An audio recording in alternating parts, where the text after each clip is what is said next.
Okay. Why don't you start by telling me a little bit about who you are and what you do, and then we'll go into some questions. Okay, my name is Zach Grisham. I'm a licensed professional counselor supervisor. Right now, I see clients from age 2 to 32 probably. The primary part of my practice, and I work in private practice here at Beckloff Pediatric Behavioral Center, but the primary part of my practice is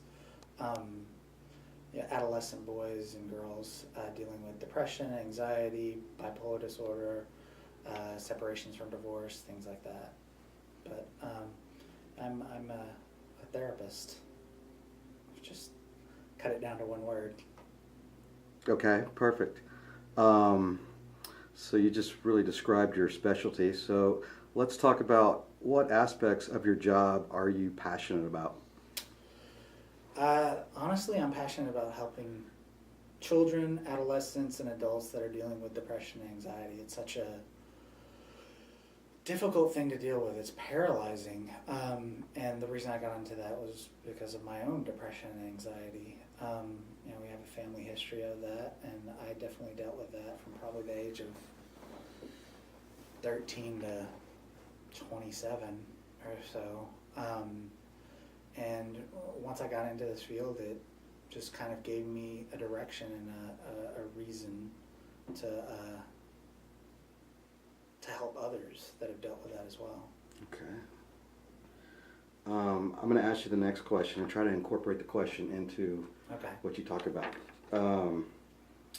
Let's see, and we'll back up because you just told me, but let's talk about it again. Okay. How did you get here, and what led you to choose this occupation? Okay, how did I get here? It's kind of a long story. I've always had a fondness for working with kids. When I was in college, I worked with after-school care, summer camps. I went on to become a teacher, but I felt there was a disconnect between my personality and the job of being a teacher. I really enjoyed the one-on-one time and building relationships with the children more than the actual standing in front of the class and directing children.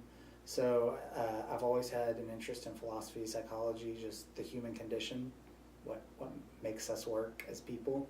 So I decided to incorporate the two, and I went back to school to get my master's in counseling. And ever since then, I've been either in an internship or here at a private practice, working with children, adolescents, teens, primarily, some adults as well. But that's kind of what brought me here. Perfect. I could definitely get into more. Sure, no, that's perfect. Tell me what makes a successful person in your field. What makes a successful person in our field? I mean, that's tough because I see people that have such a wide variety of personalities and strengths that are successful. I think the one thing is the ability to have empathy for other people. I think that is just absolutely paramount to being able to be a good therapist and counselor. We're not here to judge, tell people what to do, fix all their problems. We're here to facilitate change in them. I always say that it's like I'm holding up a mirror to my client or to the child to try to help them figure out what's going on. So I think one of the biggest things that you need is empathy. And secondly, you need some self-awareness, awareness of what brought you to the field, awareness of your own emotions, and aware of your own biases to make sure that you don't bring that into a session.